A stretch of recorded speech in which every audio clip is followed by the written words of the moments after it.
In Demand Toys gave us our very first look of two in-box items via stock images for our 2025 lineup of Transformers Studio Series products. One of them is something we already saw loose in all kinds of different shapes and forms, robot mode, alt mode, and everything officially through Hasbro in our 2025 box style of the ever-popular Transformers 1 Voyager class Sentinel Prime. It's looking really good, and no doubt, like I said, will be a very popular item going into 2025 if TFCon demand for his trading card was any indication of that. But we got one big new item today to talk about, a brand new reveal in our very first look of a 2025 Transformers Studio Series item, and it's Transformers Studio Series Deluxe Class Devastation Optimus Prime. Now, this is obviously an Optimus Prime based off of the Transformers Devastation video game that came out many years ago. Quite an amazing video game. And goes with that more kind of animation, cel-shaded kind of look for that Optimus Prime. So let's first talk about the packaging and dive into it like we always do here on the Transformer Slag podcast and make sense of what we're looking at here. And with the packaging, we see a lot of changes going into 2025 with Studio Series. We lightly touched on it with the Devastator segment, but it's more clear here now with these final box images that first up we have a whole new just general style and look and design for the Studio Series packaging. Gone is the old uniform kind of nature to the look, and they're going into a different kind of style for 2025, so they will look kind of weird next to the old ones. Second is gone is the numbering system. It doesn't look like the numbering is back anymore. There's going to be no more SS and whatever is the number there. Maybe it was to avoid the complication when you have store exclusives and the numbers they would have or reissues. Maybe doing it alongside with Takara with their own numbering system was kind of messy. All we know, judging by this, now more 100% confirmed, the numbering system is no more with Studio Series. Also gone is the background cardboard scenes that would be normally found in original Studio Series product. Normally you take out the toy out of the packaging, and then you'd have a extra background cardboard which would make a scene from whatever movie it was based from. Maybe it's a budget cut thing, maybe because now gone is that double cardboard in the back that they could then use that budget towards a plastic window bubble for the front of the figure. I do not know, but now it is gone. And I'll be honest with you, while a lot of people probably just threw them out or had them all in a big box, I will kind of miss them, at least for initial photography. They were fun to have. So that kind of sucks. I mentioned this in the Devastator segment, but now they are mentioning the numbers of steps that the transformation will take on the right on the front of the product.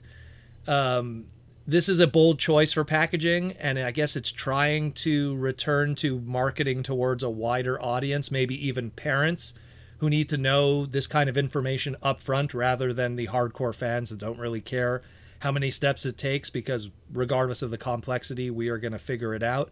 So it is interesting to have the transformation steps right up on the front, and this is something that's going to be brand new going into 2025, where usually that was something that was either tucked away on the back or not seen at all in some cases, maybe only in the instructions.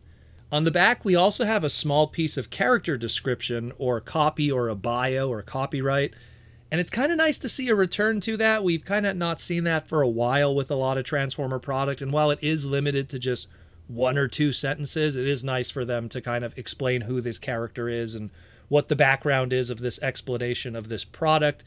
This might add more to the credence that maybe they are leaning more towards a mainstream audience and going, hey, this is what this character is in their story, because while us hardcore fans know who Optimus Prime is and the origin of this, most people might not. And in this case, it's actually just kind of also covering the basic plot of the Transformers Devastation video game, so that's pretty cool that that's there.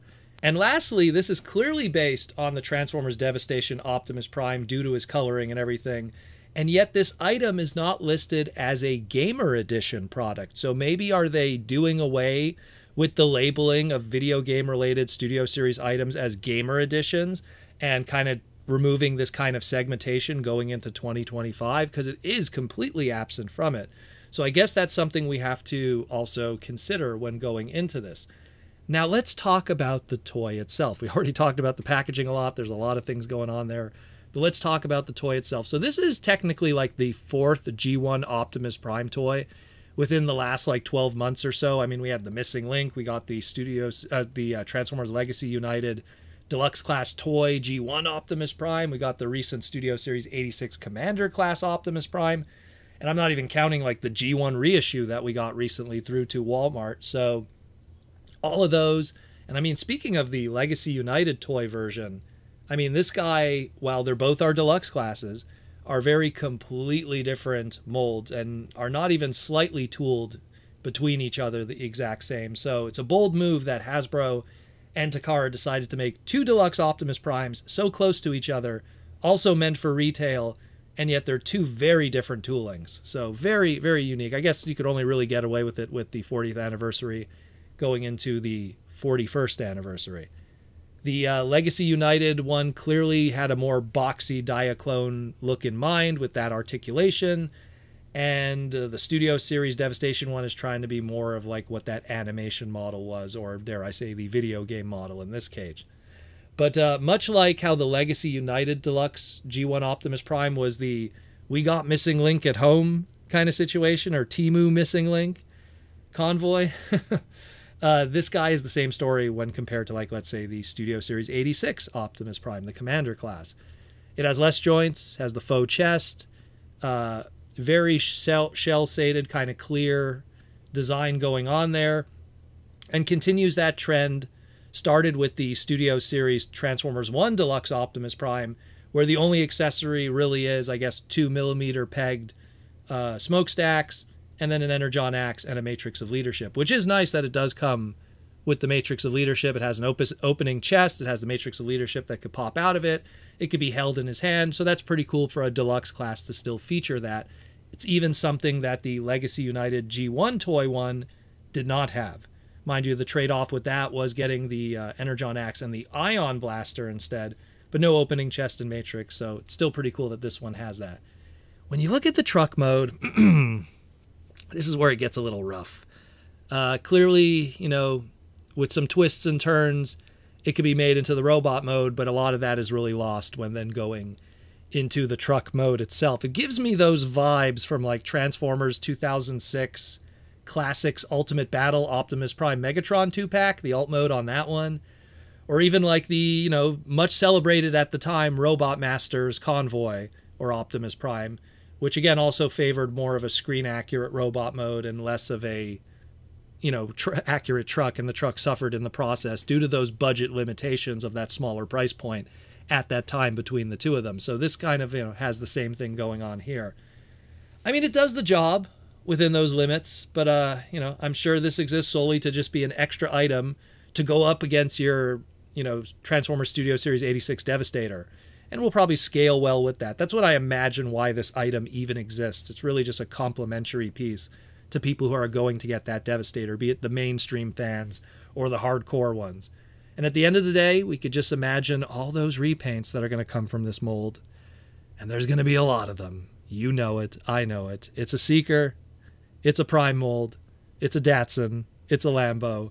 You know there's going to be a whole army of repaints from it. Pretty crazy.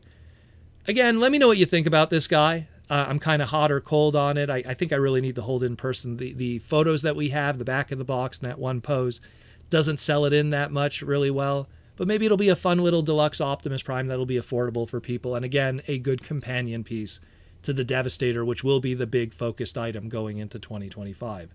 We don't have a release date yet or pre-orders, but judging by the fact that these stock images are showing up so soon, no doubt we'll be getting something very shortly, so stay tuned for that.